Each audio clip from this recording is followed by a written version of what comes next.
Sumusobra na talaga yung kapatid mo, Mia. Lahat naman ay ginawa ko para makabawi sa kanya. Pero hindi ko na kinakaya ang pagre-rebelde niya. Lagi na lang siya umuuwi ng madaling araw. Hindi ako makatulog sa kahihintay sa kanya. Tapos sasabihin pa niya na hindi daw niya ako inutusang hintayin siya? Napakawalang respeto. Nay, kumalma po kayo. Huwag po kayong mag-alala. Pagsasabihan ko po si Eva. Mas mabuti siguro kung magbakasyon muna tayo kina Rosa sa probinsya. Hindi po ba nakakatakot doon, Nay?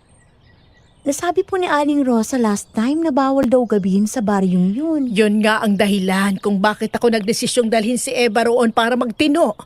Doon hindi siya pwedeng gabihin. Kaya mapipilitan siyang manatili sa bahay sa ayaw at sa gusto niya. Pero Nay, sa tingin niyo po ba susunod si Eva sa mga patakaran ng baryo? Alam niyo naman po kung gaano katigas ang ulo ng kapatid ko. Baka nga mas lalo pa siyang mapahamak sa baryong yun.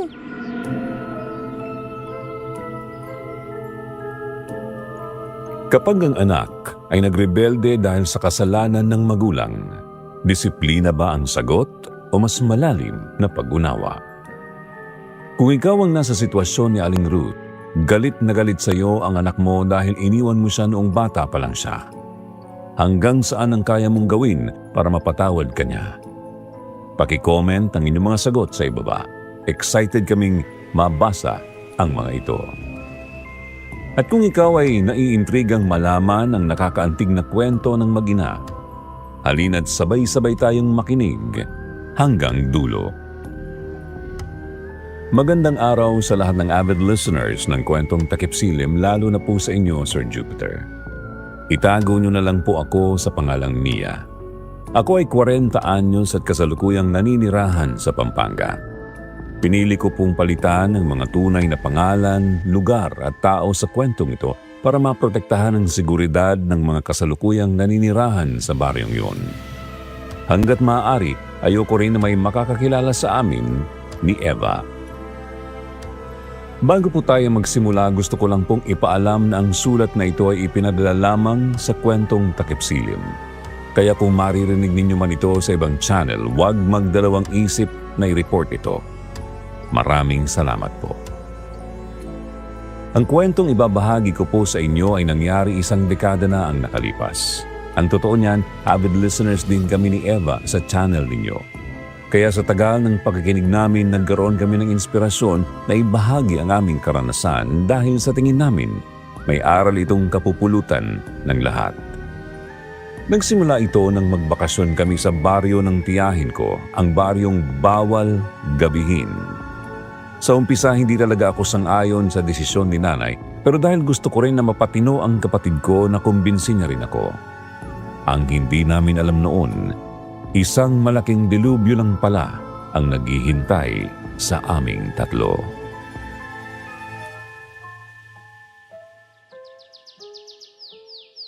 Mabuti naman at gising ka na, Eva. Tamang-tama, luto ng ulam. Maupo ka na tayo, kakain na. Wala po akong gana, Nay. Mauna na lang po kayo. Eva, sumabay ka na sa amin dahil may importante tayong pag-uusapan. Ano naman ba sasabihin nyo? Sasermonan nyo na naman ba ako? Pwede ba, Nay? Pagpahingahin nyo naman ako. Alam kong malaki ang galit mo sa akin. Pero sana naman, Eva, ay respetuhin mo ako bilang nanay mo. Hindi lang kakain kung ano-ano na yung pinagsasabi nyo. Okay, fine. Kakain na ako. Tumahimik lang kayo. Eva, huwag mo nga pagsalitaan si nanay ng ganyan. Kahit anong gawin mo, nanay mo pa rin siya at dapat mo siyang irespeto. Eh di ikaw na mabait na anak. Diyan ka naman magaling eh. Palibhasa, hindi ikaw yung iniwan niya. Umigting talaga ang tenga ko sa narinig ko mula kay Eva noon. Ang kalamansi na pinitas ko pa sa bakuran bago pumasok sa loob ay napisa ng mapakuyom ang kamao ko sa inis. Naiintindihan ko naman si Eva noon, Sir Jupiter. Pero kung alam lang niya ang nangyari kay nanay sa panahong malayo kami sa kanya, baka mas maintindihan niya. Pero pinili ni nanay na huwag sabihin kay Eva ang totoo dahil natatakot siyang mahusgahan at ikahiya ni Eva.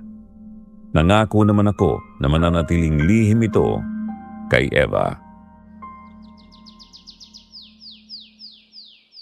Tama na yan, Eva. Mia, intindihin mo na lang ang kapatid mo.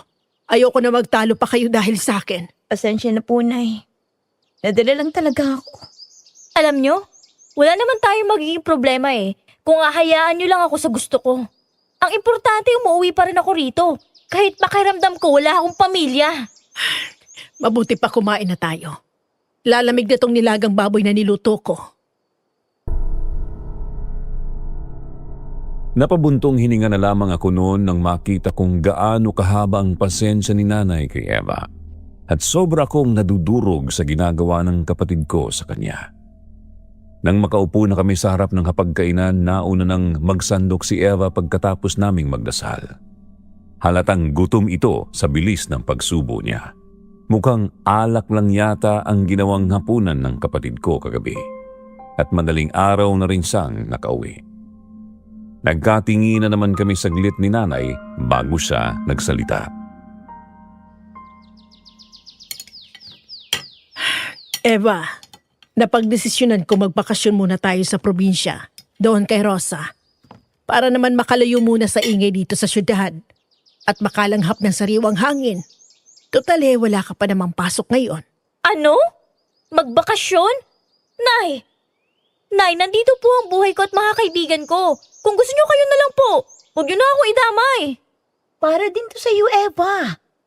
Gusto naming maging maayos ang buhay mo. Hindi yung puro ka nalang alak at barkada. Maging maayos? Bakit? Maayos naman ang buhay ko Ginugulo nyo lang. Pwede ba ate? Huwag ka na umepal pa. Huwag ka na magpasipsip pa kay nanay. Masyado kang papapel. Sumusobra ka na. Mia, tama na. Huwag mo na patulan niya kapatid mo. Ikaw ang panganay kaya ikaw ang dapat magpasensya. Sumusobra na po tong si Eva na Pati sa harap ng pagkain, dinadalang ugali niya. Wala talagang pinipiling lugar. Eva, anak, pumayag ka na. Sumama ka na sa amin. Subukan mo lang. Baka magustuhan mo doon. Ayoko, Nay. Kapag sinabi kong ayoko, ayoko. Period. Sige. Kung hindi ka sasama sa amin, maghanap ka ng matutuluyan mo. Ikakandado ko tong bahay bago kami umalis dito. Ano? Ganyan ba talaga kayo kalupit sa akin, Nay? Hindi ka namin pinagmamalupitan, Eva. Tinatama ka lang namin dahil mahal ka namin. Ay, naku. Bahala nga kayo. Kung ayaw niyo akong patulugin sa bahay na to, fine. May mga kaibigan naman akong tutulong sa akin. Eva, Makaalis na nga. Nakakawalang ganang kumain. Agad na tumayo si Eva mula sa kinauupuan niya. Naglakad siya papasok sa kanyang kwarto at padabog na isinara ang pinto. Napabuntong hininga na lamang ako at napailing sa inasal ng kapatid ko. Kita ko naman noon ang pagkadismaya at lungkot sa mukha ni nanay sa kanyang ginawa. Nay, ayos lang po ba kayo? alam ko naman kung bakit siya nagkakaganyan, Mia. Pero hindi ko alam kung hanggang kailan ako magtitiis para pagbayaran ng ginawa kong pag-iwan sa kanya. Hindi ko na talaga alam ang gagawin ko sa kapatid mo. Nay, bakit hindi niyo na lang kasi sabihin sa kanyang totoong nangyari sa inyo sa Japan? Para naman alam niya kung bakit hindi niyo siya kagad nabalikan. Hindi lang siyang nagdusa. Mas nagdusa pa kayo, Nay. Alam natin pareho na hindi niyo po ginustong iwan siya kay tatay. Isang malaking kahihiyan kapag nalaman niya ang totoo, Mia. Ano bang sasabihin ko? Na kaya hindi ko siya binalikan dahil sumama ako sa isang Hapon, naging bayaran at nakulong sa Japan, ganun ba? Nay, kung totoong mahal po kayo ni Eva, matatanggap niya yun. Yun na nga ang problema, Mia. Hindi pagmamahal ang nararamdaman ng kapatid mo sa akin, kundi galit. At ayokong kapag nalaman niyang totoo, ikahiya niyang naging nanay niya ako. Kasalanan ni Tulat ni tatay eh. Kung may dapat mang sisihin sa nangyari si tatay yun, hindi po ikaw, Nay. Wala nang tatay mo, Mia. Kaya wag mong gayahin si Eva na nagtatanim ng galit sa magulang mo. Magkaiba po kami ni Eva, Nay. Dahil ako, alam ko po ang totoo. Hindi na sumagot si nanay at narinig ko na lang ang pagbuntong hininga niya noon. Itinuon ko na lang din ang atensyon ko sa pagkain para mapakalma ang aking sarili. Pagkatapos namin kumain noon, nagboluntaryo akong maghugas ng pinggan para makapagpahinga na siya. Alam ko kasing pagod siya sa tindahan namin kanina, lalo na't may edad na si nanay. Anak, pagkatapos mo dyan, mag-impake ka na ng gamit mo. Maaga tayong bibiyahe bukas. Sige po, Nay. Pero paano po si Eva? Eva, bakit may dala kang bag? Saan ka pupunta? Sa kaibigan ko. Di ba aalis kayo? Doon muna ako tutuloy kay Trisha. Pero Eva, bakit pa kasi ayaw mong sumama sa amin ni Nanay? Maganda naman dun. Makakapag-relax ka. Sinabi ko ng ayoko, kaya wag niyo na akong pilitin pa. Hindi na nga nagpapigil si Eva na umalis noon at napailing na lang ako. Kita ko ang lungkot sa mga mata ni nanay habang sinusundan niya ng tingin si Eva palayo sa bahay. Ang tigas talaga ng ulo ng babaeng yun. Hayaan mo na lang ang kapatid mo, Mia. Ay, di ko na alam ang gagawin ko sa batang yan. Hindi niya na talaga nire-respeto ang pagiging ina ko sa kanya. Paano ba naman po kasi, Nay? Sa tuwing kaharap niyo si Eva, tumitiklo po kayo lagi. Kaya namimihasa yan eh. Anak, hindi naman sa ganoon. Alam nating pareho na may kasalanan din ako. Kasalanang hindi niyo naman po ginusto. Agad kong tinalikuran si nanay noon dahil sa inis ko. Sa tuwing wala kasi si Eva, sa kanya nilalabas ang galit niya. At sa tuwing nagagalit si Eva sa harap niya, nanlalambot siya. Siguro nga ganoon ang pakiramdam ng isang ina. Napabuntong hininga na lamang ako at pilit na pinapakalma ang sarili. Kinagabihan, pagkatapos naming kumain noon tulad ng nakasanayan, nakadungaw na naman si nanay sa bintana habang naghihintay kay Eva. Agad ko naman siyang nilapitan sabay haplos sa kanyang balikat. Huwag niyo na pong hintayin si Eva. Magpahinga na po kayo.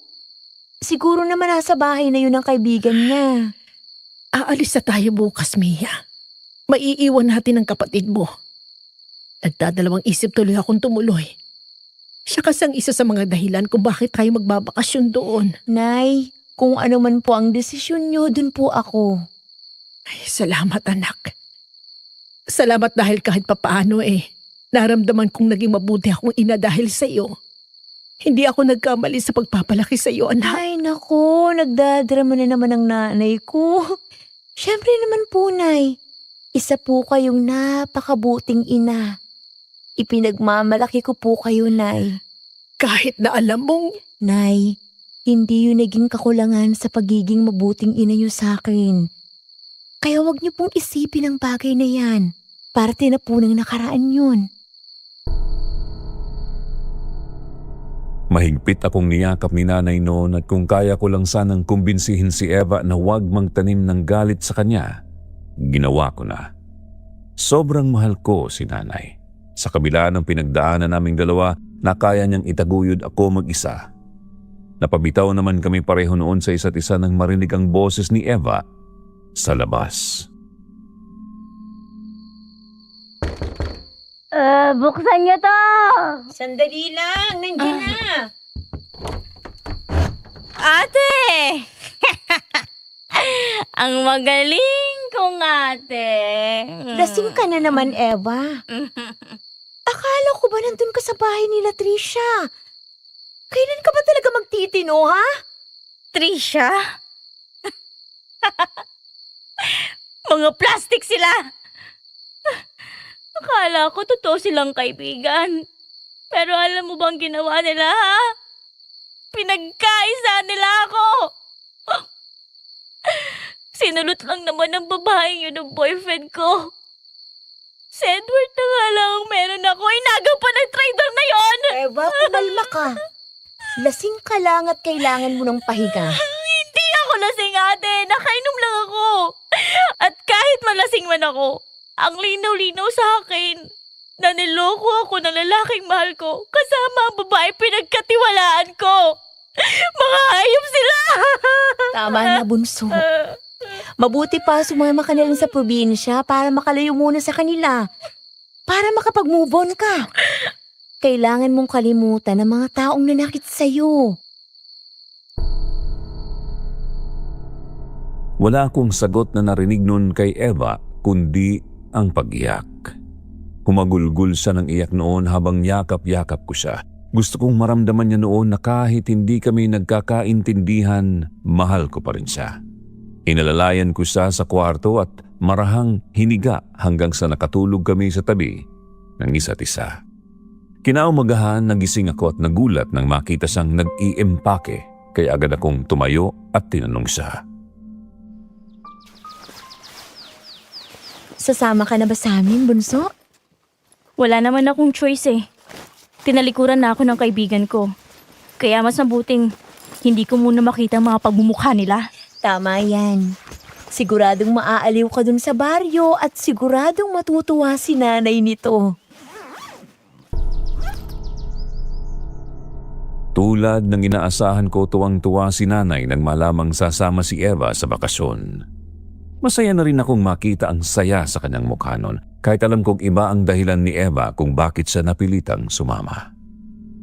Hapon na nang makarating kami sa baryo. Masukal at lubak-lubak ang dinaanan namin papasok doon. Pero sa awa ng Diyos, ligtas naman kaming nakarating. Pagpasok namin sa bukana, nakita ko ang mga taong seryosong nakatingin sa amin na parabang sinusukat kami. Pero napansin ko ding magkakalagyo ang mga kabahayan. Tansya ko ay 6 na bahay ang pagitan ng bawat bahay at nabibilang lang ito. Rosa! Rosa! Ate Ruth, biglaan naman yata ang pagdating niyo. Ay, pasensya ka na kung hindi ko nasabi sa iyo, ha? Gusto lang kitang sorpresahin.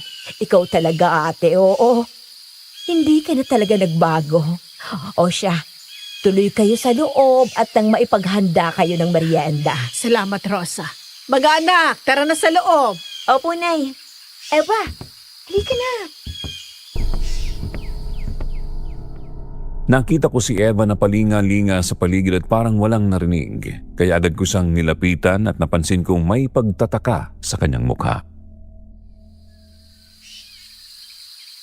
Eva, ayos ka lang ba? Ate, ang pangit naman dito. Tingnan mo. Kaunti lang ang kabahayan. Walang masyadong tao. Ang boring. At saka, ang weirdo naman ng mga tao dito. Tingnan mo, nagbubulong-bulungan sila. At saka ang talim nilang makatingin na para bang kakainin ako ng buhay. Nanibago lang siguro sila sa itsura natin. Siyempre, matagal na rin hindi nakapunta si nanay dito. At unang beses pa lang nating nakapunta dito. Naikwento lang ni Tiang Rosa sa akin ang baryong to.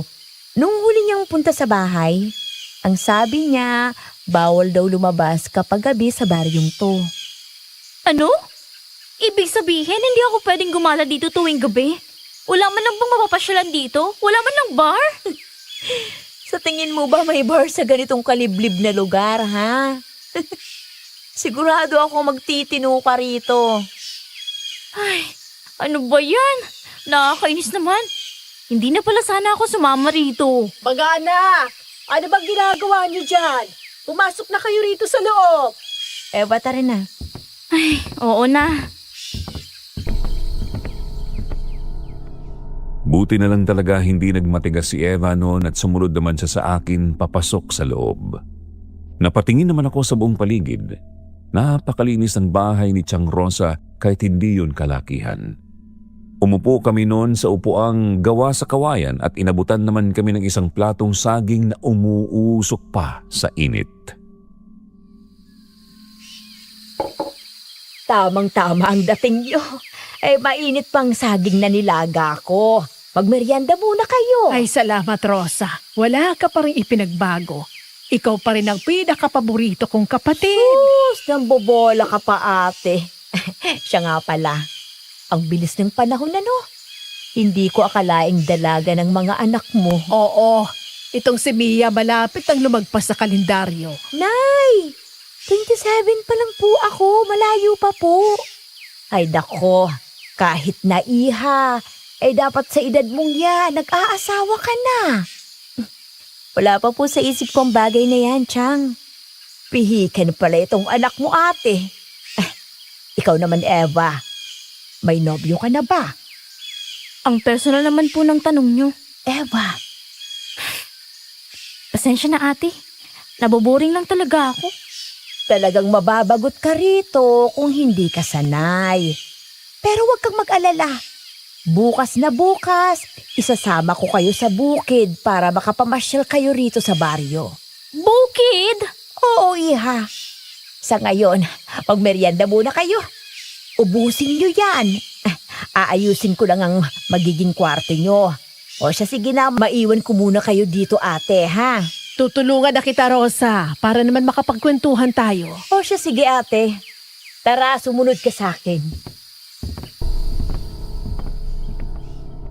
Naiwan kami ni Eva sa upuan noon kaya naisipan kong yayain muna siya sa labas ng kubo para magpahangin. Medyo nakaramdam din kasi ako ng pagod sa mahaba naming biyahe. Iniwan namin ang aming mga bag at naglakad palabas. Ilang sandali pa, napukaw ang atensyon ko nang makita ko ang isang napakagwapong lalaki na parang may lahing Espanyol, matipuno at matangkad. Papalapit siya sa amin na may matamis na ngiti. Nakita ko naman ang kilig sa itsura ni Eva noon nang napatingin ako sa kanya. Oh my God! Sobrang gwapo niya ate. Gwapo? Iyan bang gwapo sa iyo?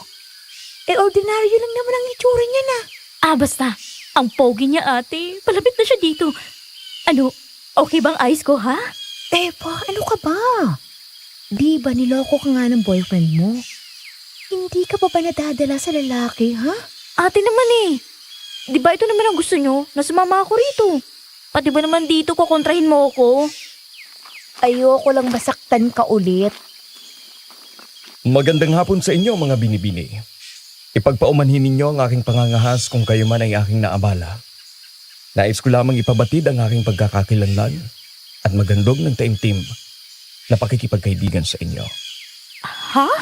Ano daw ate? Hindi ka naman nakaabala sa amin, pero ganyan ka ba talaga magsalita? Huwag mo sanang mamasamain, ha? May mali ba sa aking sinasabi, binibini? Ganyan yata magsalita ang lahat ng tao dito sa baryo. Ang weirdo. Pero okay lang yan kung ganyan naman kagwapo. Ang pangalan ko ay Darius.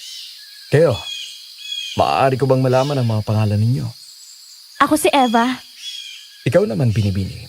Ano ang iyong pangalan? Mia. Mia ang pangalan ko. Napakaganda naman ang inyong mga pangalan. Ikinagagal akong makilala kayo. Ako rin, Darius. Masaya ako nakita kita ngayon. At least nawala ang pagkabagot ko dito. Eva, bumalik na tayo sa loob. Baka hanapin tayo ni nanay. Dito muna ako, ate. Nandito naman si Darius eh. Ang bastos naman kung iiwan natin siya rito ng basta-basta. Mia! Eva, halikay dito sa loob! Eva, halika na. Tinatawag na tayo ni nanay. Pasensya ka na, Darius, ha? Walang anuman. Naparaan lamang ako sa dakong ito upang makipagkilala. Marahil sa kinabukasan na lamang muli mga binibini. Ipinahihintulot niyo ba? Oo naman, pwedeng-pwede. Napakunot ang noo ko sa ikinikilos ng kapatid ko.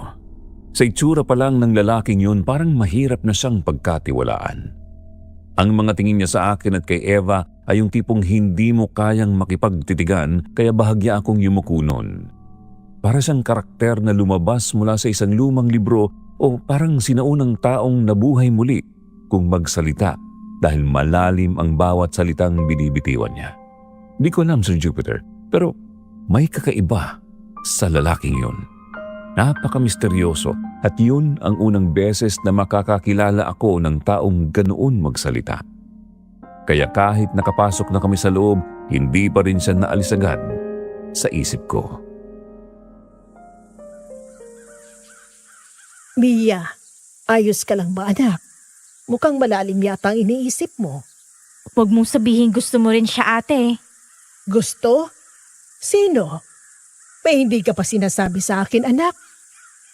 Eva, hindi ko gustong lalaking yun. At mas lalong wala akong tiwala sa kanya. Hindi mo ba napapansin na may kakaiba sa kanya? Sa paraan ng pananalita niya, ang weirdo niya. Ilong lalaki bang tinutukoy niyo, Iha?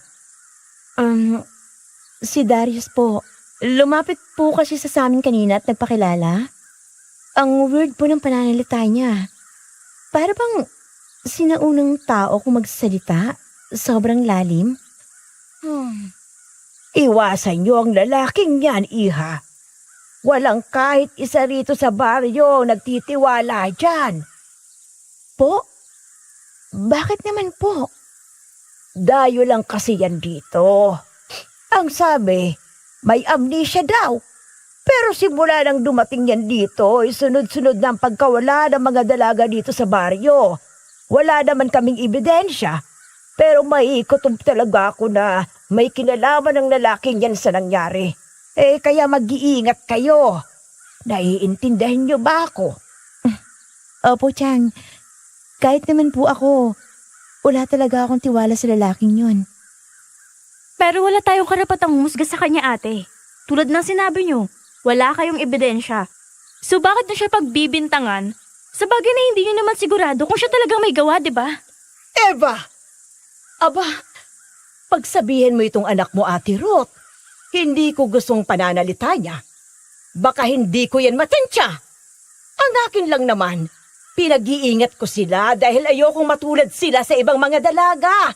Lalo na't nandito kayo sa pamamahay ko. Pasensya na, Rosa. May pagkapilya talaga tong anak kong si Eva, pero hayaan mo, pagsasabihan ko siya. Ewan ko sa inyo. Basta para sa akin, wala akong nakikitang mali kay Darius. Bukod sa pagiging weirdo niya magsalita. At saka, sobrang gwapo naman niya para maging kriminal. Napailing naman ako sa sinabi ni Eva at hindi ko akalaing ganoon pala karupok ang kapatid ko pagdating sa lalaki. Para bang uhaw na uhaw siya sa pagmamahal at doon ko napagtanto na sa 3 taon naming pagsasama, hindi ko pa pala siya lubusang kilala. At mas lalo kong naisip na kailangan ko siyang protektahan at bantayan. Mabuti pa ihatid ko na kayo sa inyong kwarto para makapagpahinga. Ate Ruth, ikaw na lang magsabi sa kanila ng patakaran dito sa baryo, ha? At baka atakin lang ako sa puso dahil sa kapilyahan nitong si Eva. Oo, Rosa. Ako nang bahala. Pasensya ka na talaga, ha? Nakakahiya naman sa'yo. Okay lang, ate. Naiintindihan ko naman. Sige na. Tara na para makapagluto na rin ako ng hapunan. Tutulungan na kita, Rosa. O siya, sige. Ihatid muna natin sila sa kwarto ninyo. O, sige, sige. Mga anak, halina kayo. Opo, Nay. Eva, halika na. Nakasunod lang kami noon patungo sa kwarto. Pagkabukas ng pinto, agad kaming pumasok tsaka nilatag isa-isa ang mga dala naming bag. Nilibot ko naman ng tingin ang buong paligid. Napakalinis ng kwarto. Halatang maselan si Chang Rosa pagdating sa kalinisan. Kahit may kalumaan na ang mga gamit, wala kang makikitang alikabok at sapot ng gagamba sa pader. Ganoon kalinis ang kubo at makintab pa ang sahig na tabla na parabang nilalampaso araw-araw. May bintana itong gawa sa sawali ang pinto. Eva, anak. Pwede bang wag mo namang dali na ugali mo dito? Nakakaya kay Rosa. Nakikituloy na nga lang tayo dito tapos ganyan pang inaasal mo. Pasensya na po. Gusto ko lang din pong sabihin ang opinyon ko. Mali naman talaga namang bintang tayo ng ibang tao. Oo, alam ko. Pero pinoprotektahan lang kayo ni Rosa kaya sana makinig kayo sa kanya. Oo, nanay. Pati ba naman dito sinasermonan niyo ko? Pasensya na. Itinutubig ko lang ang pagkakamali mo. Oo na po, nay. Sige na po. Magpapahinga na po ako. Basta habang nandito tayo, susundin niyo ang patakaran ng baryo. Bawal gabihin sa labas kaya dapat bago lumubog ang araw, nandito na kayo sa bahay. Opo, Nay. Eva, Opo, nay. Pwede na ba akong matulog? Sige. Gigisingin ko na lang kayo kapag kakain na. Maiiwan ko muna kayo dito ha. Tutulungan ko si Rosa doon sa kusina. Humiga na rin ako sa tabi ni Eva noon pero nagising agad ako nang makaramdam ako ng kakaibang init sa katawan ko. Kaya aligaga ako at agad na bumangon. Sakto namang pumasok sa loob si nanay para yayain kaming kumain. Agad ko namang ginising si Eva at nakita ko pa ang pagkainis sa mukha nito kaya hindi ko na lang ito pinilit pa at lumabas na lang mag-isa. Oh, bakit hindi mo kasama si Eva? Tulog mantika po na eh.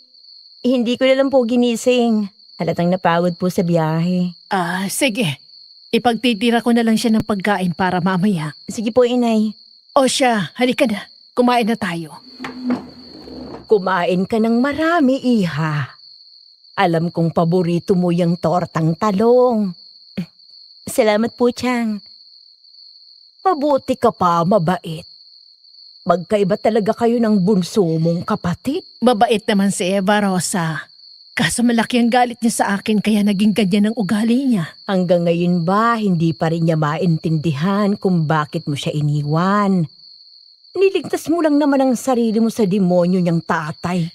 Siguro balang araw, maiintindihan niya kung bakit ko yung nagawa sa kanya, Rosa.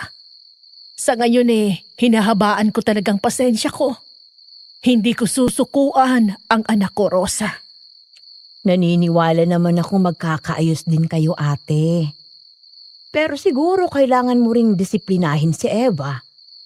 Hindi kasi pwedeng itolerate mo siya dahil lang iniisip mong may kasalanan ka sa kanya.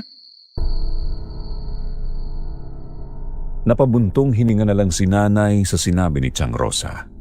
Sa isip ko naman noon, gagawin ko ang lahat ng paraan na alam ko para mapatinulang ang kapatid ko.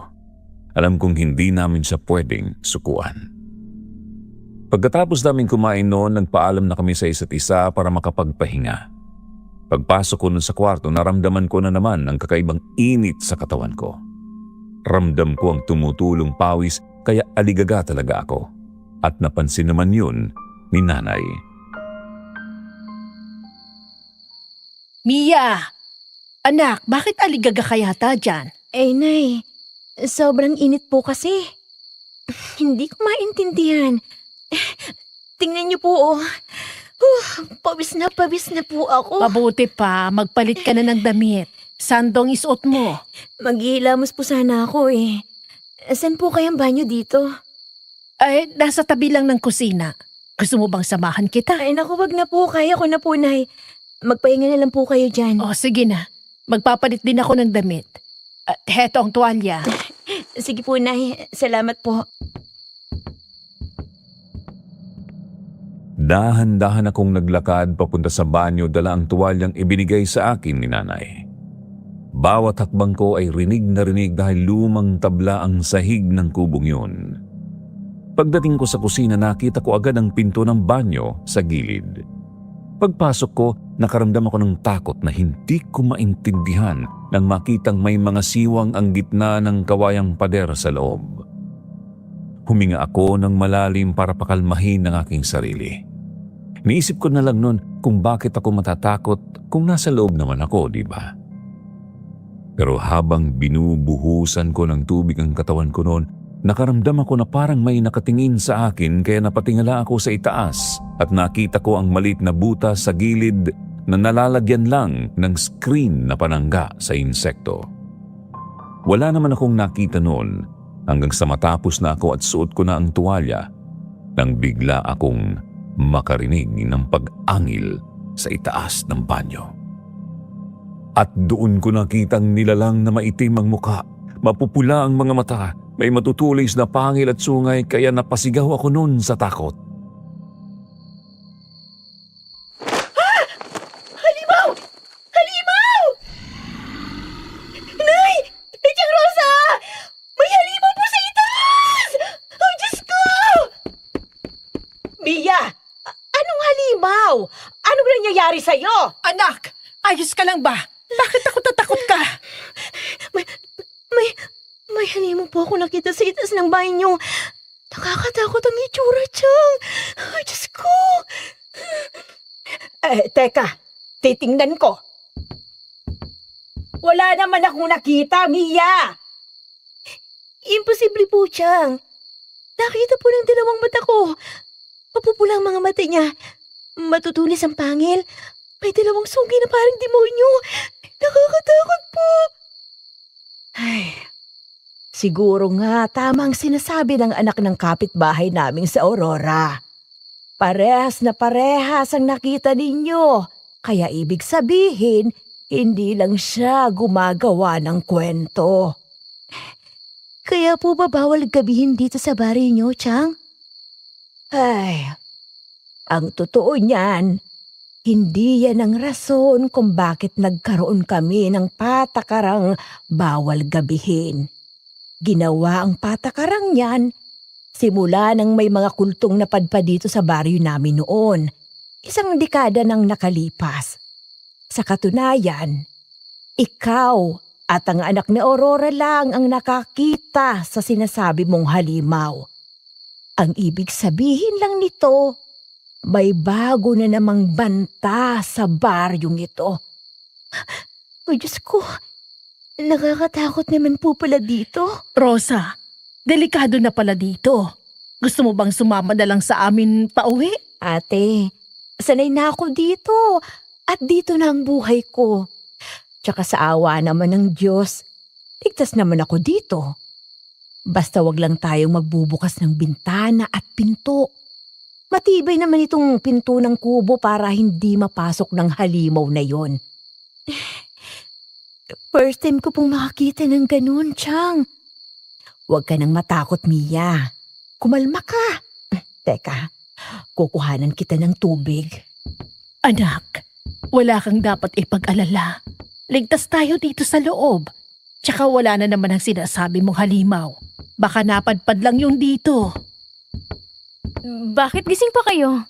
Anong nangyayari dito? O wala anak. Nagugutom ka na ba?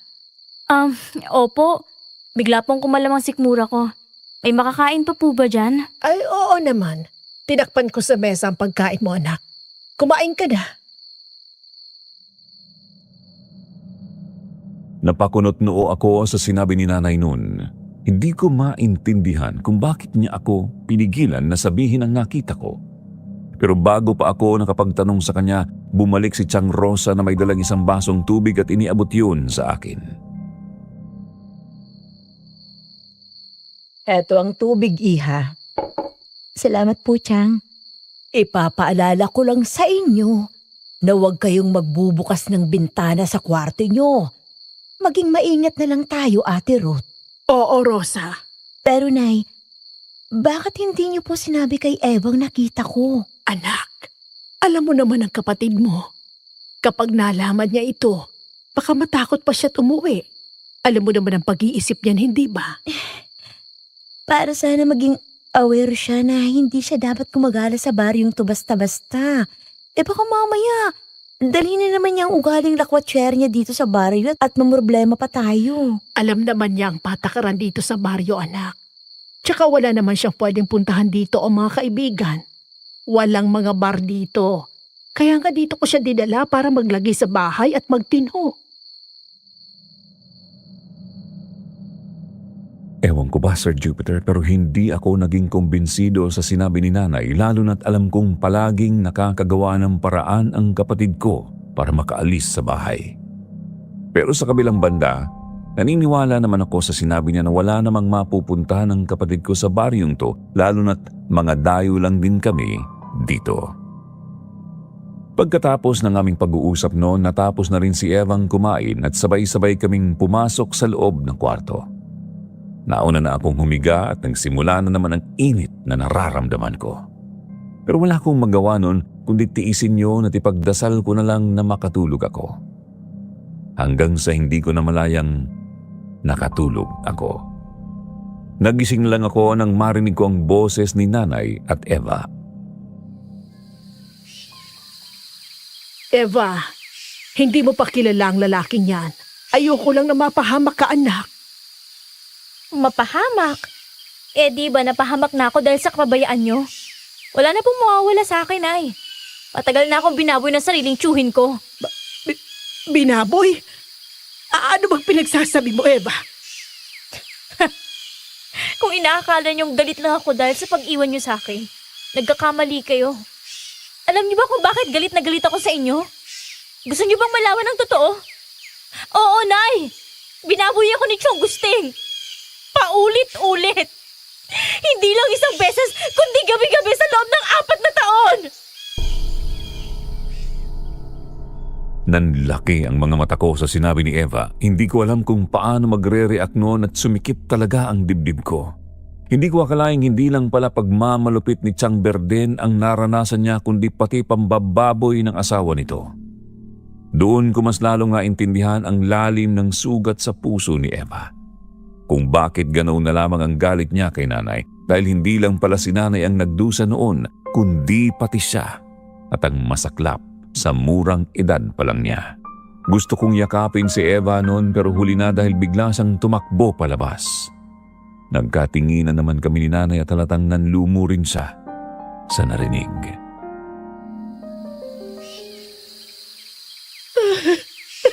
Nay, bakit hindi mo lang natin nalaman agad yun?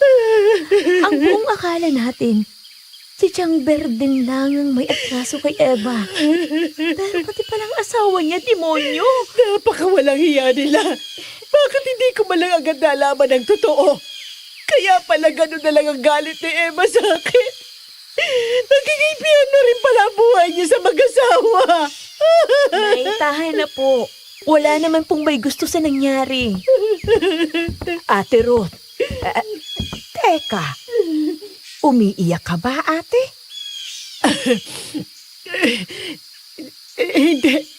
Hindi. Bakit, Rosa? Si Eva. Nakita kong sumama kay Darius.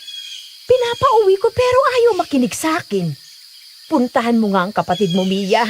Baka kung anong gawin ng lalaking yun sa kanya. Ano? Nasaan ho sila, Chang? Nandun sa tapat ng bahay ni Darius. Hindi na ako nagpaligoy-ligoy pa noon at agad akong lumabas ng bahay para puntahan si Eva. Hindi naman nagkamali si Chang Rosa dahil ako mismo ang nakakita kay Eva na masayang nakikipag-usap kay Darius. Huminga ako ng malalim para pakalmahin ang aking sarili dahil ayoko namang magmukhang bastos sa harap nila. Eva! Ate, anong ginagawa mo rito? Ikaw ang dapat kong tanungin. Bakit kasama mong lalaking yan? Ano naman kung kasama ko siya? Binibining Mia. Ako'y taus-pusong humingi ng paumanhin. Kami nagbibiroan lamang ng iyong kapatid at walang bahid ng kapilyuhan ang aming pagkakatuwaan. Huwag kang mabahala, sapagkat ang tangi kong layon ay makipagkaibigan at higit pang makilala ang iyong kapatid ng may dangal at mabuting hangarin. Pasensya ka na, Darius, ha? Pinapauwi na kasi siya ni nanay. Kakain na kasi kami. Kaya pwede ba sa susunod na lang kayo mag-usap ni Eva? Walang problema, binibining Mia. Eva, sige na. Sumama ka na sa iyong kapatid. Sige, Darius. Babalik na lang ako rito mamaya. Walang problema, binibini. Bukas ang aking tahanan para sa'yo. Ang weirdo talaga ng lalaking to. Ano yun, binibini? Wala. Iuwi ko ng kapatid ko. Tara na, Eva. Kita sa mukha ni Eva ang pagkainis habang ako naman ay pilit na pinapakalma ang sarili ko. Ayoko rin kasing makapagsalita ng masakit kay Eva lalo na't nalaman ko ang totoong nangyari sa kanya. Inisip ko noon na mas lalo ko pang hahabaan ang pasensya ko dahil baka mas lumayo ang loob niya kung makikipagtalo pa ako sa kanya. Pagkarating namin sa bahay, tamang-tama namang naglalapag ng pagkain sa mesa si Chang Rosa kaya hindi niya masasabing nagsisinungaling lang ako para mapauwi siya. Buti naman at nandito na kayo. Halina kaya't kumain na. Kayo na lang po. Wala akong gana. Eva, sumabay ka na sa amin. Hindi mo ba narinig ang sinabi ko, ate? Ang sabi ko, wala akong gana. Eva! Hayaan niyo na po, Nay. Ako na pong kakausap sa kanya mamaya. Sige na po. Kumain na po muna tayo. Pinili kong hayaan muna si Eva na mag-isa sa kwarto noon para makapag-isip-isip siya. Pati na rin ako. At totoo lang, hindi ko na talaga alam kung ano ang gagawin ko sa kapatid ko noon. Namuo ang katahimikan sa pagitan naming tatlo habang kumakain bago nagsalita ulit si Nanay. Kailangan nating habaan pang pasensya natin sa kapatid mo, Mia. Hindi naging madali ang pinagdaanan niya. Malalim ang sugat ni Eva, Ate Ruth. Pero alam ko, darating ang araw na maghihilom din ito. Pero sa ngayon, kailangan yung bantayan ng maigi at gabayan si Eva. Lalo na't lumalapit na siya sa lalaki yun. Kaya nga napag-isip-isip ko na umuwi na lang para makaiwas siya sa lalaking yun. At gusto ko rin pagbayarin ng demonyo si Gusting sa ginawa niyang pambababoy sa anak ko. Magsasampa ka ng kaso, ate? Oo, Rosa. Gusto ko mabigyan ng hustisya ang nangyari kay Eva.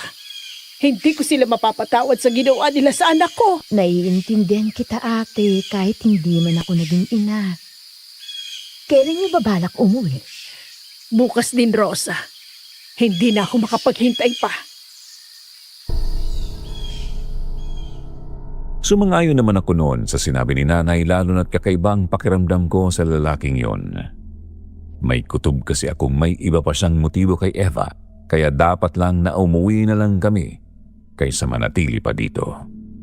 Nang matapos kaming kumain noon, nagpasya akong kausapin si Eva at nagdesisyon akong sabihin ang totoo sa kanya.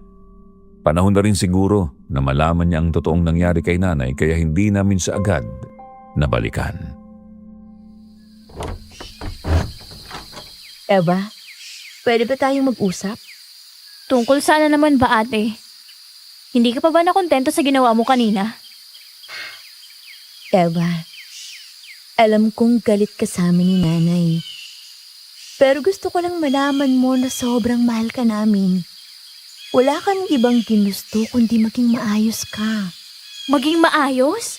Paano? Sa tingin niyo ba pagkatapos ng nangyari, magiging maayos pa ako? Ang dumi-dumi ko ng babae at wala nang maayos pa sa akin. Eva, wag mong sabihin yan. Ano ba gusto niyo sabihin ko? Na kaya nasira ang buhay ko dahil sa pag-iwan ng magaling kong ina. Ganun ba? Eva, kung alam mo lang kung gaano ka kamahal ni Nanay at kung alam mo lang sana kung anong pinagdaanan niya, kung anong tunay na dahilan, kung bakit hindi ka niya agad nabalikan. Tunay na dahilan? Ano, ate? Nawala siyang pera kaya hindi niya ako binalikan? Dahil hindi niya ako kayang buhayin? Ganun ba? Hindi yan totoo. Eh ano? Ano ang totoo? Para naman maintindihan ko. Gusto mo talagang malaman ang totoo, Eva? Oo. Kaya sige nga. Sabihin mo sa akin ngayon kung bakit hindi niya ako agad binalikan. Naloko siya ng recruiter na nag-alok sa kanya ng trabaho sa Japan. At pagdating doon, naging bayaran siya. At muntik na siyang mamatay sa kamay ng mga walang awang Hapon. Hindi pa sila nakontento. Pinagbintangan nila si Nanay na magnanakaw. Kaya nakulong siya sa loob ng 10 taon sa Japan, Eva. Yun ang totoo. Habang ako, napunta sa pangangalaga ng babaeng kasama niya sa bar. Hanggang sa makalaya siya, Eva. Ano? Hindi. Hindi totoo yan. Totoo ang sinasabi ko. Hindi. Hindi. Humagulgol sa pagiyak si Eva noon pero hindi ko alam kung bakit. Hindi ko alam kung galit ba siya o naintindihan na ba niya kung bakit hindi siya nagawang balikan ni Nanay. Agad akong lumapit noon para haplusin ang likuran niya at pakalmahin siya.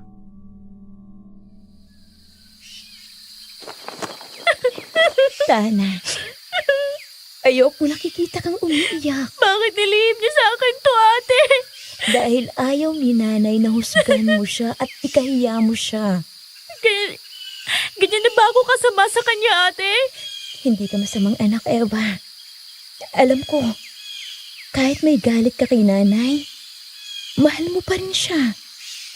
Hindi ko alam nagdusa rin pala si nanay, ate. Kaya pala hindi niya ako nagawang balikan. Sobra akong nagalit sa kanya dahil akala ko hindi siya gumawa ng paraan. Sobrang hirap din ang pinagdaanan ko. Nagiging piano rin ang buhay ko sa kamay ni Chong Gusting. Iniisip ko noon, naku, hindi lang ako iniwan ni nanay. Hindi ko sana mararanasan yon. Sobrang sakit, ate. Sobrang sakit. Eva, bunso, ang sabi ni nanay kanina, uuwi na raw tayo. Pagbabayarin niya raw ang demonyong yun. Mabibigyan na ng hustisya ang nangyari sa iyo. Hiyang-hiya ako kay nanay, ate. Sana mapatawad niya ako. Ikaw lang naman ang hinihintay ni nanay eh. Alam mo kung gaano kanya kamahal. Huwag kang mag-alala. Kakausapin ko si nanay. Patawarin mo rin ako, ate. Sorry sa lahat ng nasabi ko sa iyo. Eva, wala kang dapat ihingi ng tawad sa akin. Bilang ate mo, naiintindihan kong nararamdaman mo. Kaya tahan na, okay?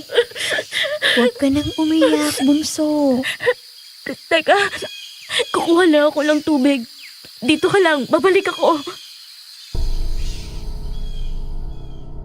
Tanging pagyango lang ang naging tugon ni Eva sa akin tsaka ako lumabas ng kwarto para kumuha ng tubig. Nadatnan ko naman si Chang Rosa at nanay na nag-uusap at napatingin sila sa akin. Nakangiti akong lumapit kay nanay para yayain siyang pumasok sa kwarto at kausapin si Eva. Nay, gusto po kayong makausap ni Eva. Gusto niya pong humingi ng tawad sa inyo. Talaga, anak? Ibig sabihin, hindi na siya galit sa akin? Opo, Nay. Kaso nahihiya po siya sa inyo eh. Teka, ano bang sinabi mo sa kanya at nagbagong isip ng kapatid mo? Sinabi ko po ang totoo.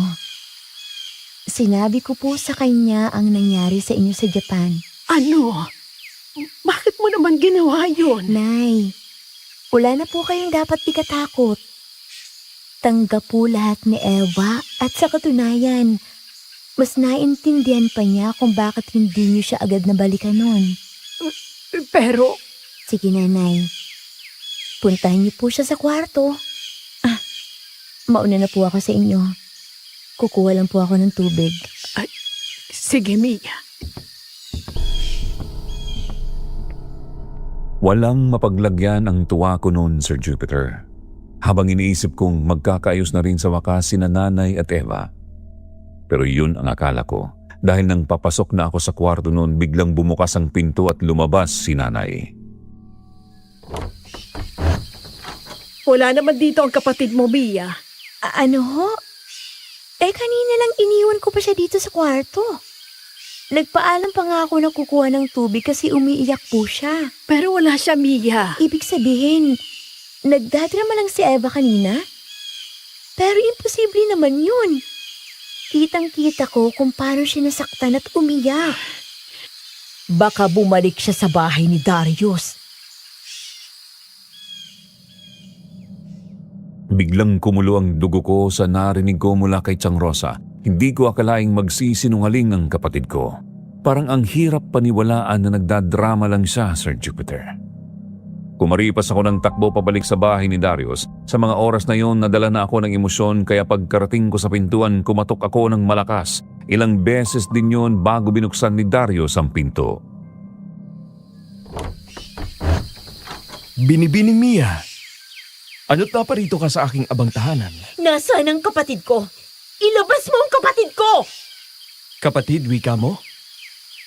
Hindi ba't siya iyong isinama pa uwi sa inyong tahanan? Umalis siya. Wala siya doon at sigurado akong bumalik siya dito dahil yun ang sabi niya kanina. Kaya pakiusap, ilabas mo ang kapatid ko! Patawarin mo ako, binibining Mia.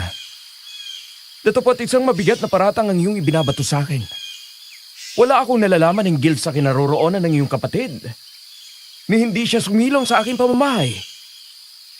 At kung ipagpipilitan mo ang iyong hinala, Mapipilitan akong ipatawag ang kapitan upang pairalin ang nararapat na katarungan. Ano?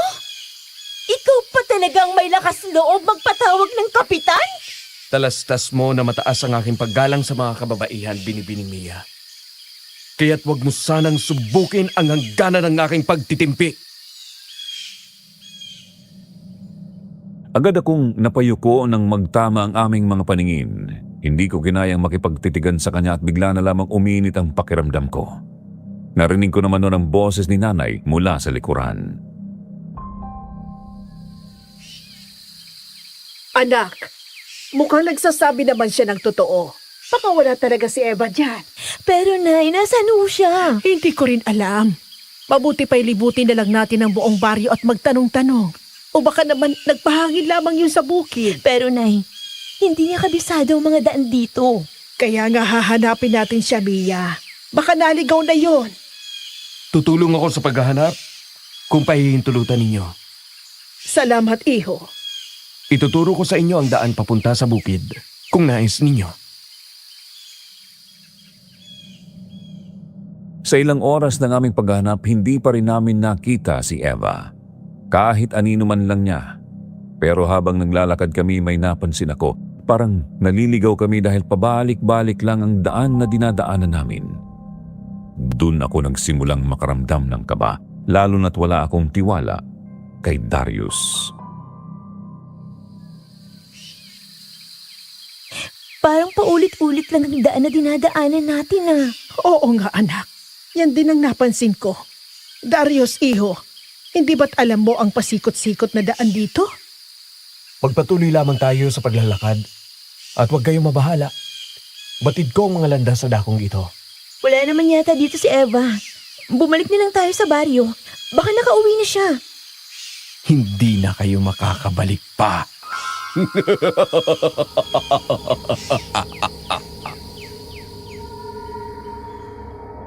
Nanlaki ang mga mata ko noon sa narinig mula kay Darius at napaatras ako sabay hawak sa braso ni nanay. Halatang nagulat din si nanay at kinabahan. Nagulantang naman kami nang biglang naging pula ang kanyang mga mata at tinubuan siya ng matutulis na pangil at sungay. Napahawak si nanay sa dibdib at halos mawalan ako ng hininga noon sa takot at kaba. Sus Mariusep! Ikaw? Ikaw ang halimaw na nakita ko kagabi. Lumayo ka sa amin. Sinasabi ko na nga ba? May kakaiba sa'yo. Halimaw ka! Halimaw! Diyos ko! Anong klaseng? Nay! Nay, ang puso niyo! Makakukumpleto na din ang aking mga alay ngayong gabi. Alay? Tama. Kayong tatlo, ang nanay mo at ang kapatid mo, kayo ang aking gagawing alay upang maging binata habang buhay! Tama nga ang hinala ko na ikaw ang kumuha sa kapatid ko. Walang hiya ka? Wala kang puso! Nasaan si Eva? Nasaan ang kapatid ko? Huwag kang mag-alala dahil magsasama din kayo. At tama, wala akong puso dahil lahat kayo ay papatayin ko! Hindi kita hahayaang sakta ng nanay at kapatid ko. Nasaan si Eva? Ilabas mo siya! Papatayin kita! Iho, maawa ka! Wala kaming kasalanan sa'yo. Alam ko may kabutihan pang natitira sa puso mo. Iho, huwag mong gawin ito. Sa isang igla parang hangin na dumaan sa harap ko si Darius. Ramdam ko ang bigat ng kanyang katawan na bumangga sa amin. Narinig ko ang sigaw ni nanay noon nang may malamig na kamay na pumisil sa leeg ko. Mahigpit, napakahigpit. Sinubukan ko pang kumawala pero hindi ko magawa. Bitawan mo ako! Hindi ako Iho! Iho, tama na! Tama na! Tama na!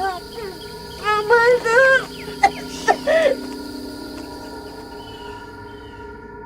Gusto ko mang lumaban noon pero wala akong magawa dahil nanghihina na ako. Parang bakal ang mga kamay niya na nakahawak sa leeg ko pati sa leeg ni nanay. Nanlalabo ang paningin ko Humahalo ang demonyong tawa niya sa tibok ng aking puso. Parang umiikot ang mundo. Huling nakita ko ang mukha ni nanay na takot at hindi ko alam pa ang kasunod na nangyari. Nagising ako sa lamig at bago ko pa maintindihan kung nasaan ako, naamoy ko agad ang basang lupa at narinig ang tuloy-tuloy na huni ng mga kuliglig sa paligid.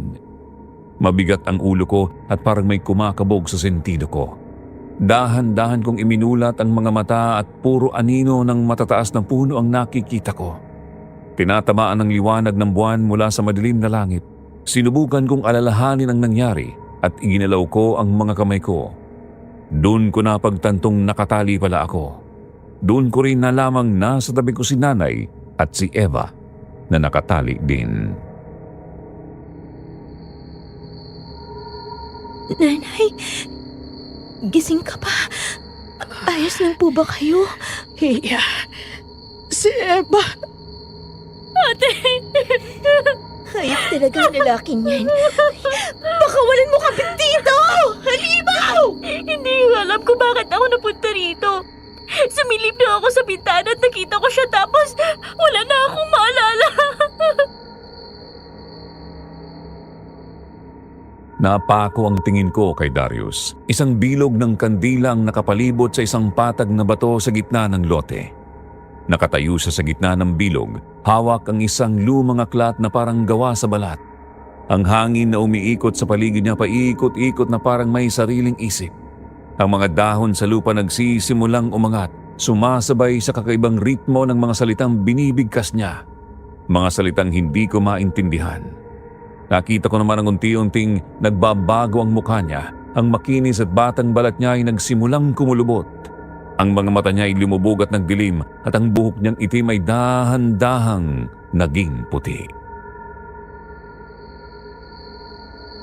Oh, Diyos ko.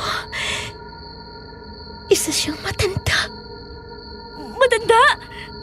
Oh my God, ate, ang pangit niya! Malapit na. Malapit na. Anong ginagawa mo?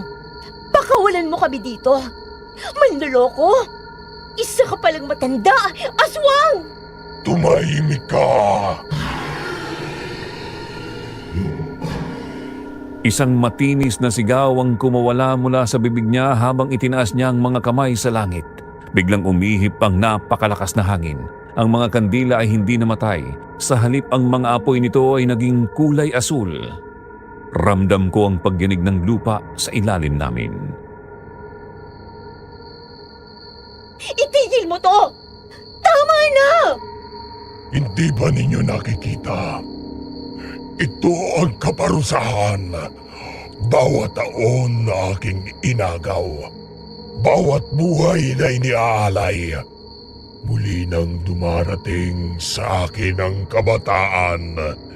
Ngunit kinakailangan ko ang tatlo. Ganap na dugo. Ganap na salinlahi. Hindi ka magtatagumpay, halimaw! Dugo ng ina! Dugo ng panganay! Dugo ng bunso! Sa ilalim ng buwan, ibalik mo sa akin ang mga taon! Umangat ang lumang aklat mula sa mga kamay niya na parang may sariling buhay. Ang apoy ng mga kandila lalo pang naging matingkad na asul, halos kulay abo ang usok. Maawa ka, Darius! Pakawalan mo kami dito, iho! Huwag mo gawin to! Kung gusto mo ako na lang ang patayin mo, huwag ang mga anak ko! Hindi maaari! Lahat kayo'y mamamatay! Hindi ka magtatagumpay, Darius! Kalapastanganan, Ramon! Naputol ang pagbigkas ni Darius. Ang apoy ng mga kandila biglang namatay.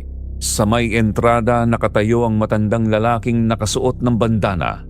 Mahaba ang puting buhok at suot ang lumang kasuotan ng albularyo. Hawak-hawak niyang buntot ng mahabang latigo. Sabi ni nanay, buntot ng pagi yun at namangha ako nang magliwanag ito habang inuusal niya ang mga salitang Latin. Hindi! Hindi maaari! Ang iyong ritual ay marmi. Ang dugo ay hindi susi sa kabataan, kundi sumpa sa kaluluwa. Lintik kang matanda ka! Heto pa ang para sa iyo! Lintik! Ang sakit! Udas ka! Lumayo ka sa akin! Heto pang sa iyo! Ilang hampas din ang natamo ni Darius sa paghampas ng matanda ng buntot ng pagi sa kanya. Mabilis naman siyang nakaiwas sa sumunod na hampas at biglang nagbago ang kanyang anyo. Nanginginig ang katawan niya na parang may puwersang pumipilit palabas. Unti-unti, tumubo ang dalawang sungay sa kanyang ulo. Namula ang kanyang mga mata tulad ng halimaw na aking nasilayan kagabi. Humaba ang kanyang mga pangil at mula sa kanyang likod tumubo ang malalapad na pakpak. Hindi mo ko mapapatay! Sa pagkakataong ito, hindi ko hahayaang mabuhay ka pa! Tingnan na lamang natin!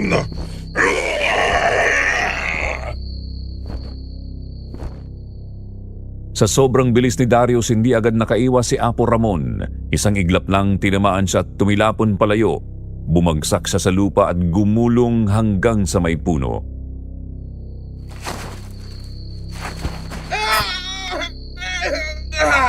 Matanda ka na! Wala ka ng laban!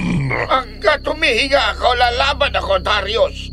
Hindi ko hahayaang maghari uli ang iyong kasamaan. Pagbabayaran mo ang ginawa mo sa aking mga anak. Muling sumugod si Darius mula sa ere. Bumaba siya ng mabilis at sinubukang sugurin ng matanda gamit ang matutulis niyang kuko. Nakaiwas naman agad si Apo Ramon na tinihampas ulit ang buntot ng pagi na tumama sa pakpak ni Darius. Nawalan ng balanse si Darius at bumagsak sa lupa pero mabilis din siyang tumayo. Galit na galit siya. Bigla niyang sinunggaban ang matanda sa lieg at iniangat sa hangin, ngunit mas matalino ang matanda. Mabilis niyang kinuha ang punyal na nakatago sa kanyang bewang at sinaksak si Darius ng paulit-ulit sa balikat at dibdib. Nabitiwan ni Darius ang matanda at pareho silang bumagsak sa lupa.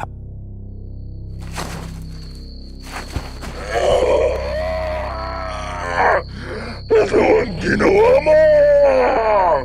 Espesyal ang punyal na ito na minanapa mula sa aking mga ninuno. Para ito sa katulad mo. Matagal ko na rin hinintay ang pagkakataong ito, Darius. Kung noon ay nakatakas ka pa, ngayon, mamamatay ka na! Hindi! Hindi mo! Ala ni Jesus! Babalik ka sa impyerno! Napasigaw si Darius ng malakas. Unti-unting naglaho ang kanyang mga pakpak. Nawala ang kanyang mga sungay. Bumalik siya sa anyong tao. Nakahandusay sa lupa, nanginginig at nakatarak pa ang punyal sa kanyang dibdib hanggang sa mawalan siya ng hininga. Nanginig talaga ako sa takot at kaba sa aking nasaksihan. Agad namang lumapit ang matanda sa amin at inalis ang pagkakatali ng aming mga kamay. Napayakap kami ni Nanay at Eva at dahan-dahan kaming tumayo at nagpasalamat sa matandang lalaki. Maraming salamat po sa inyo, Lolo. Salamat po, Lolo. Siguro ko hindi po kayo dumating, patay na po kami ngayon. Tama ang aking mga anak. Maraming salamat po sa inyo. Utang na loob ko po ang buhay ko sa inyo. Wala kayong utang na loob sa akin. Nagkataon lamang na natagpuan ko rin ang lungga ni Darius. Binigyan ko lamang ng gustisya ang pagamatay ng aking mga anak. Pinatay niya po ang mga anak ninyo? Mahabang kwento iya. Sige na, umalis na kayo rito. Haalis na rin ako. Bago lang po ang mukha niyo sa akin. Taga dito din po ba kayo? Hindi. Taga-baryo sinumpa ako. At nang malaman kong dito siya nagtatago, hindi na ako nagpaligoy-ligoy pang magpunta rito. Buti nga po't napatay niyo siya. Hindi lang siya masama kundi manloloko rin. Naloko talaga niya ako sa kagwapuhan niya. Yun pala, hindi yun ang tunay niyang itsura. Pero maniwala kayo o hindi, Nay. Ate, hindi ako sumama sa kanya. Wala talaga akong naalala kanina kung paano ako napunta rito. Ginamit ang kanya ng itim na mahikaya. Ganyan ang mga aswang. Tuso at mapanlinlang. Kaya huwag kang basta-bastang magtitiwala sa kahit kanino. Siya. Sige na. Napahaba na ang ating usapan. Kailangan ko nang bumalik sa aming baryo. Maraming salamat po ulit, Lolo. Ano po bang pangalan ninyo? Apo Ramon, iha. Apo Ramon. Maraming salamat po talaga. Salamat po sa inyo. Walang anuman. Tara na. Muwi na rin kayo. Delikado ang manatili sa gubat na ito. Sige po. Inay, tara na po. Oo, anak. Teka lang ang tuhod ko. Dahan-dahan lang. Inalalayan naming maglakad si nanay noon dahil inaatake na naman siya ng rayuma, dala ng katandaan niya. Nakasunod lang kami kay Apo Ramon sa paglalakad. Tansya ko nasa mahigit 1 kilometro rin ang aming nilakad. At tanging liwanag ng buwan ang nagsilbing ilaw namin. Malamig ang paligid at tanging kuliglig lang ang naririnig. Hanggang sa may isang malaking uwak ang dumaan sa harapan namin, kaya napatigil kami. Nakakatakot naman ang ibong yan. Uwak. Isang palatandaan ng kamalasan. Bilisan ninyo ang paglalakad. Malapit na kayo sa bukana ng baryo. Teka, Apo Ramon, ayos lang po ba kayo? Oo naman, iha. Napagod lang ako kanina sa laban namin ni Darius. Apo, sumama na lang po muna kayo sa amin. Doon po muna kayo magpalipas ng gabi para makapagpahinga. Di ba po, Nay? Oo nga, Apo. Para naman makapagpasalamat kami sa inyo. Ay. Sige. Magbibigyan ko kayo. Nakumbinsi naman namin si Apo Ramon na sumama sa amin pero bago pa kami makarating sa bahay, biglang umatake ang isang malaking ibon. Buti na lang at agad kaming nakailag. Narinig ko si Apo Ramon na may inuusal na hindi ko maintindihan at nakita kong kumalma ang ibon. Doon ko napagmasdan ng maigi ang itsura nito. Para itong agila pero mas malaki at mahaba ang katawan. Ang mga pakpak nito ay umaabot ng 2 hanggang 3 metro kapag nakabuka.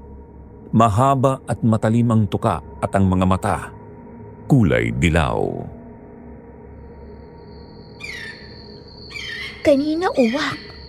Ngayon naman ibon. Sigurado akong alaga ni Darius ito. Alam na ng ibong ito na patay na ang tagapangalaga niya. Ibig sabihin, gusto niyang magiganti. Paano mo sila nagagawang pakalmahin, Apo? Pansamantala lang ito gamit ang isang orasyon. Kaya bilisan nyo na ang lakad habang may bisa pa ito. Dahil sigurado nga atake uli ang ibong yun sa atin. Hindi niyo po ba siya kayang labanan? Iha, wala akong dalang panlaban dahil naiwan ko sa gubat ang butot ng pagi. At ang punyal. Sige po, Inay. Bilisan po natin. Kaya niyo po ba? Oo, anak. Kaya ko pa.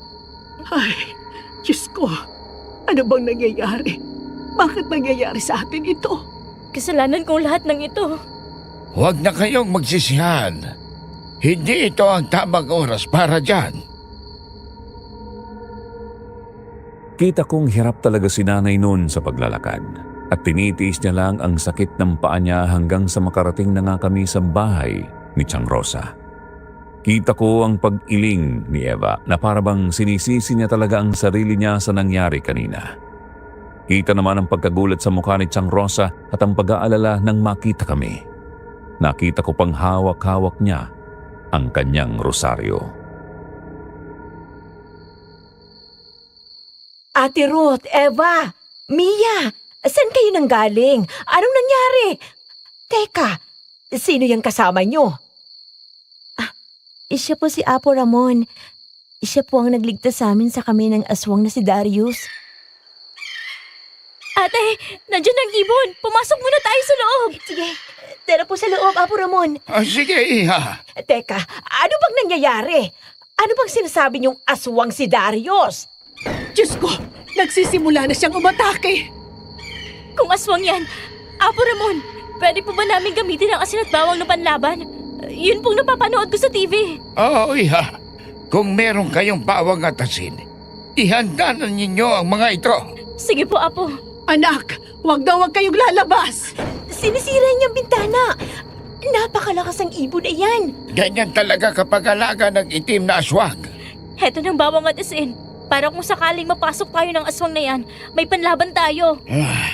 Akin na yan, Iha. Ako lang haharap sa hayop na iyan. Po? Wag po, Apo. Baka hindi niyo po kayanin ang aswang na yan. Nakaya kong patayin si Darius. Kaya ko rin ulit. Ngayong nakakasiguro na akong ligtas kayo sa loob.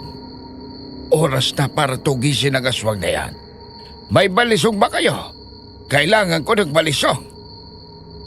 Pero, Apo, Apo, wag na po. Hintayin na lang po nating umalis ang aswang na yan pagsikat ng araw. Hindi pwede, Iha. Magiging bantayan sa buhay ng mga tao rito sa baryo. Hindi pwedeng buhayin ang halimaw na yan. O sige na, Iha. Sundin nyo na lang ako para matapos na ito. Ako nang kukuha. Sandali! Agad na nagtungo si Chang Rosa sa kusina. Pagbalik niya, nanginginig ang kamay habang iniaabot ang balisong kay Apo Ramon. Sa labas, parang umiikot ang hangin sa lakas ng pagaspas ng pakpak ng ibon. Parang hinagupit ng bagyo ang bintana ng bahay. 1, 2, 3 beses na parabang susuko ang buong bahay sa bawat kalabog. Eto na. Mag-ingat ka. Salamat. Isara niyo ang pinto. Kahit anong marinig ninyo, huwag kayong lalabas. Naiintindihan niyo ba? Apo, Apo. pero Apo, baka kailangan niyo po ng tulong namin. Kaya ko na to, Iha. Huwag kayong mag-alala.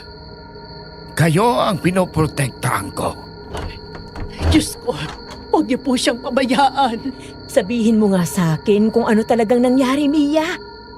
Totoo bang aswang si Darius? Opo, Chang. Aswang si Darius at matanda na siya. Kasing edad lang siya ni Apo Ramon. Tamang hinala nating hindi siya mapagkakatiwalaan. At posibleng tama din ang hinala mong may kinalaman siya sa mga babaeng nawawala sa baryo. Dahil kami mismo, muntik nang mamatay sa mga kamay niya. Ginawa niya kaming alay para manatili ang kanyang pagiging bata.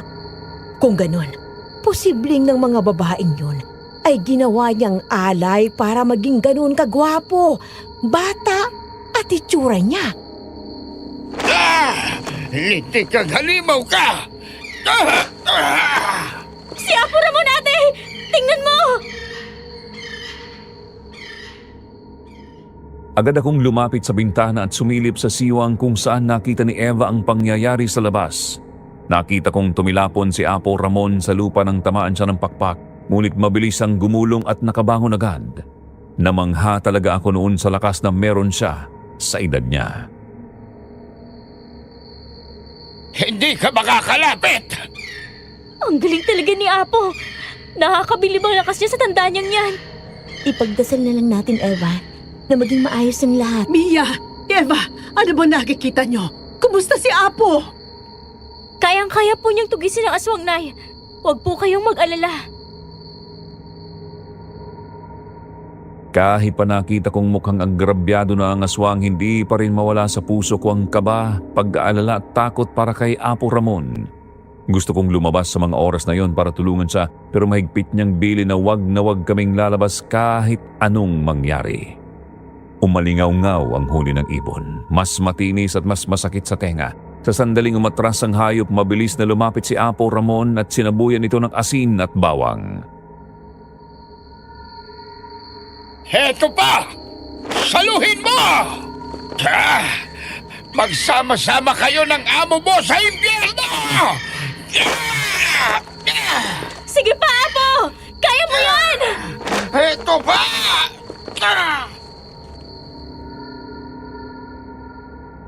Sa huling lakas niya, inipit niya ang lieg ng ibon gamit ang kaliwang kamay at buong puwersang isinaksak ang balisong sa dibdib nito. Bumagsak ang ibon sa lupa. Nangisay, unti-unting nag-iba ang anyo nito. Ang mga balahibo ay nalalagas, ang pakpak ay numinipis hanggang sa magmukhang isang malaking paniki na wala ng buhay. Napaluhod naman si Apo Ramon, hingal na hingal, at hindi na ako nakatiis. Lumabas na ako ng bahay. Tumakbo ako papalapit sa kanya at inalalayan siyang tumayo. Tara po sa loob, Apo. May sugat po kayo. Ayos lang ako, Iya. Huwag kang mag-alala. Napatay ko ang aswang. Apo, may sugat po kayo. Kailangan po ninyo magamot agad. Ate, dalhin natin siya sa loob. Kumalma lang kayo. Kaya kong pagalingin ang sarili ko. Po, siguradong may gamot si Siyang Rosa sa sugat nyo. Malayo ito sa bituka, mga Iya. Nakita kong bahagyang dinuduraan ng kanyang laway ang sugat habang iniihip.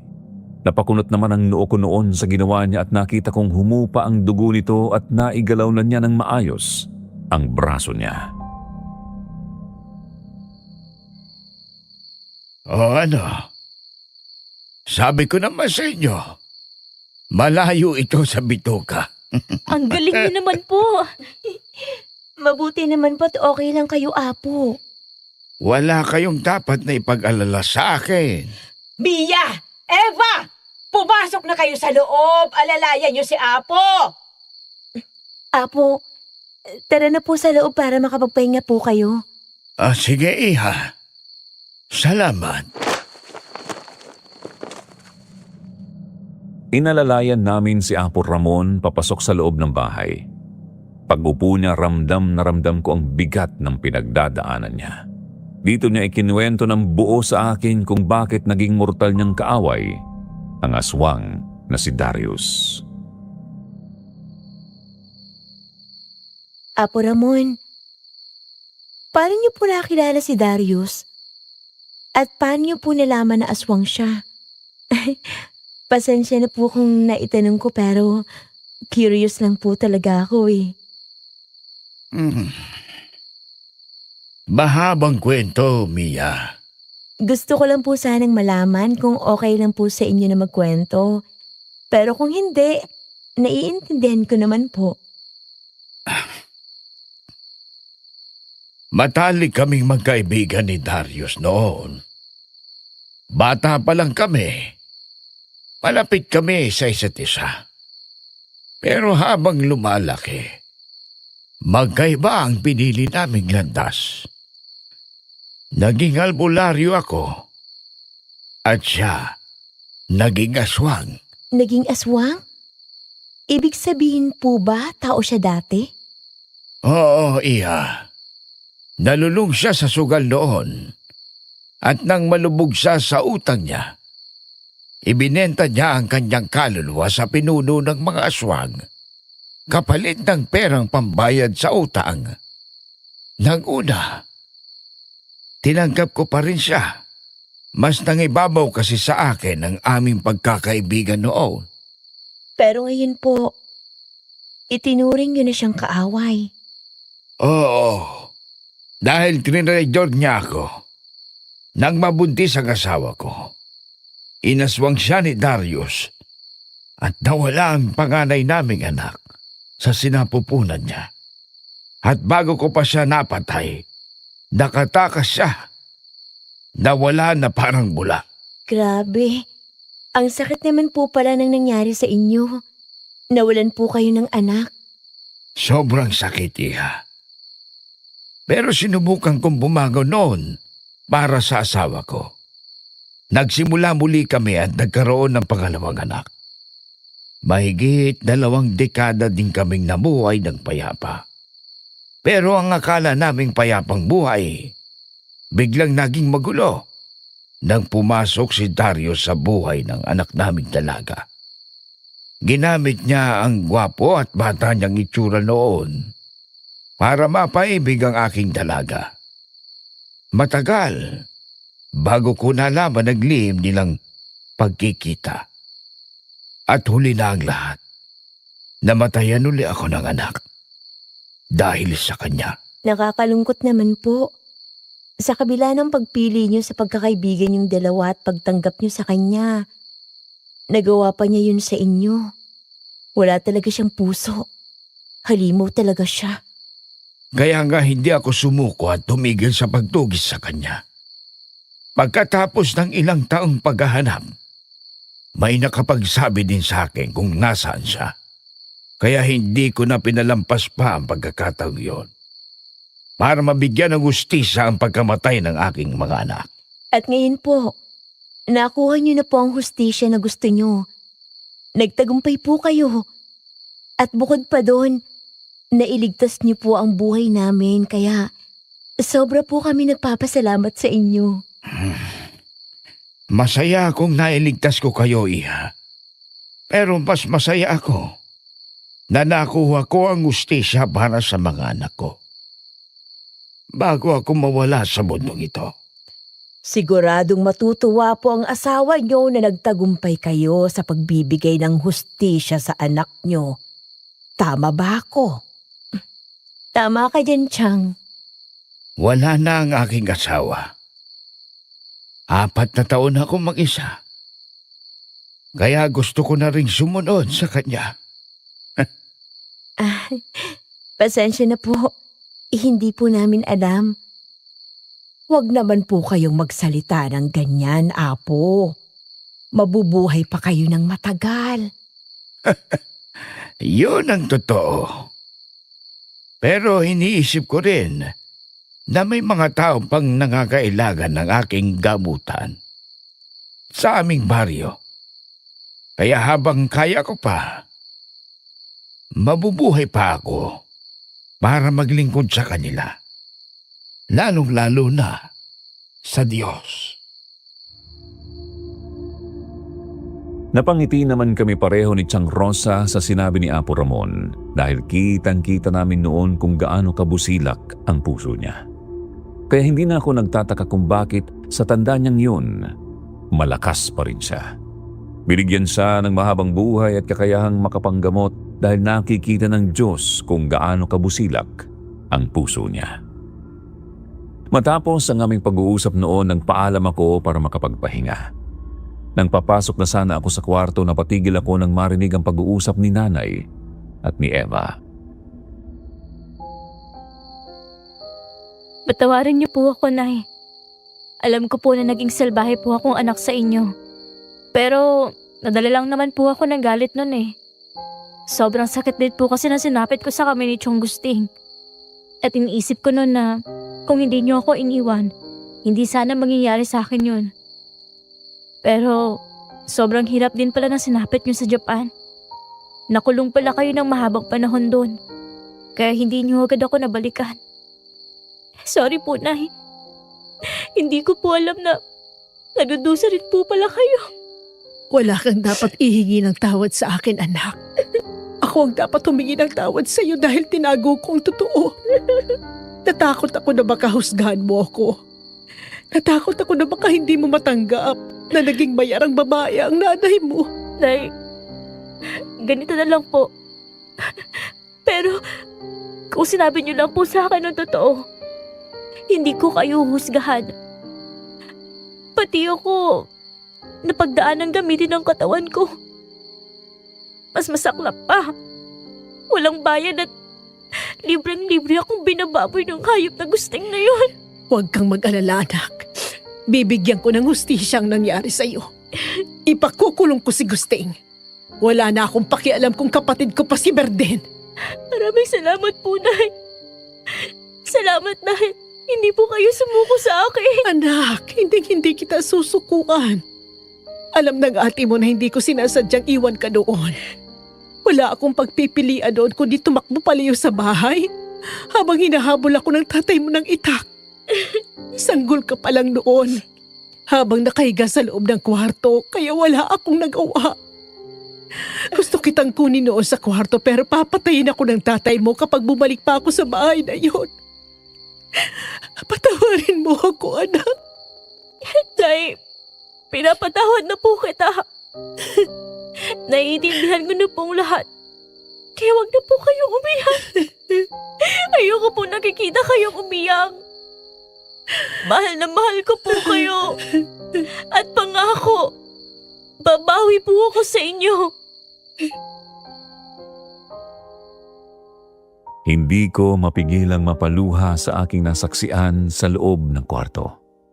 Sa wakas, nagkaayos na rin ang dalawang taong mahal ko. Mahigpit silang nagyakapan noon kaya hindi ko napigilan ang sarili kong pumasok para yakapin sila. Pwede bang makisali sa yakap niyo? Ate, oo naman ate. Halika dito, anak. Masayang masaya ako na nagkaayos din kayo sa wakas, Nay, bunso. Mahal na mahal ko kayo. Pangako ko ate, babawi po ako sa inyo. Mahal na mahal ko kayo, mga anak ko. Magsimula po tayo ulit, Nay.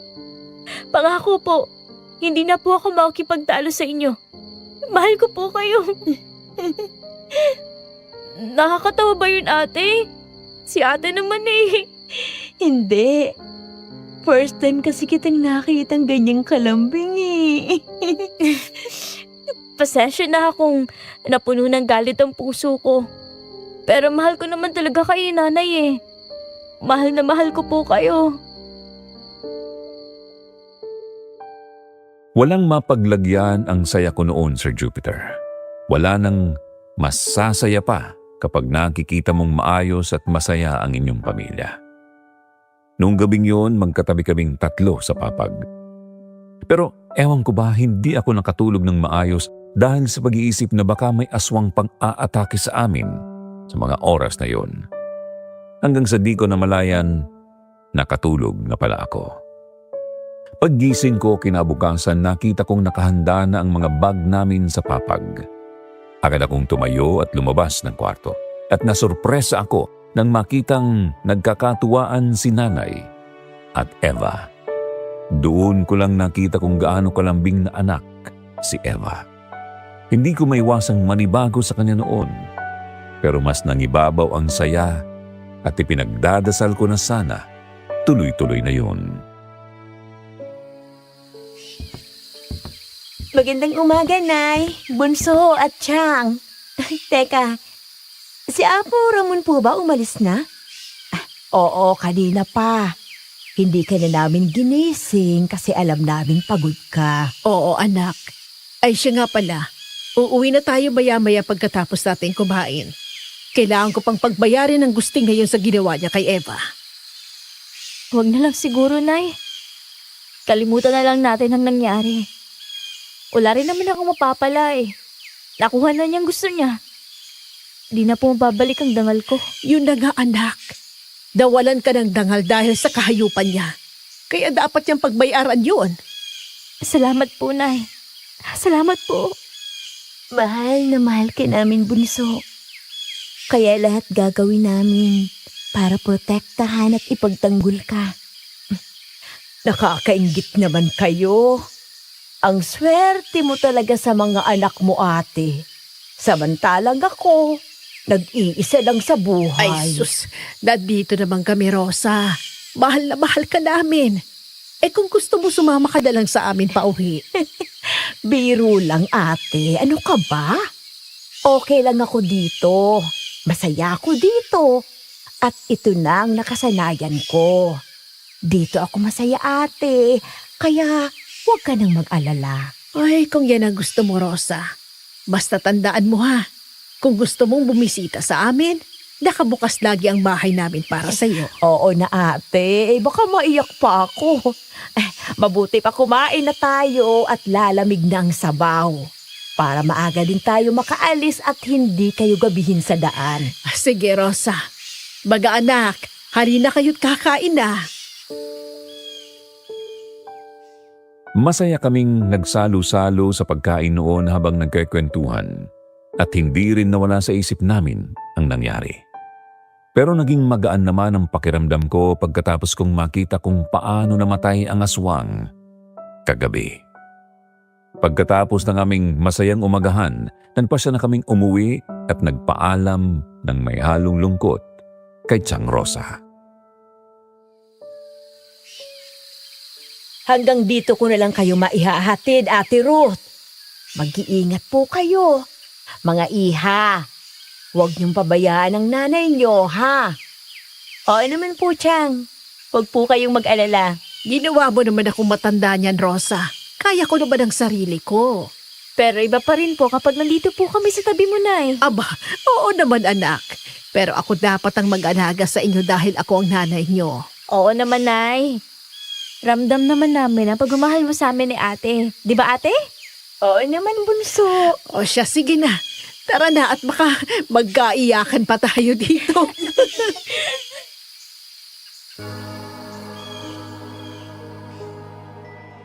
Mahaba ang naging biyahe namin noon kaya hindi ko namalayang nakatulog ako. Pagdating namin sa bahay, akala ko makakapagpahinga na kami. Pero hindi nakapagpigil si nanay na puntahan ang bahay ng lalaking bumaboy kay Eva. Ngunit imbis na komprontasyon, isang lamay ang aming nadatnan. Ang lamay ni Gusting pagkatapos niyang mabaril ng pulis matapos manlaban sa operasyon sa droga. Nagkapatawaran naman si Tiang Berden at Eva noon, pati na rin si nanay. Naging emosyonal ang tagpong yun na nagpaiyak sa akin at isa yon sa hindi ko makakalimutang pangyayari sa buhay naming tatlo. Sa ngayon, may kanya-kanya na kaming pamilya ni Eva.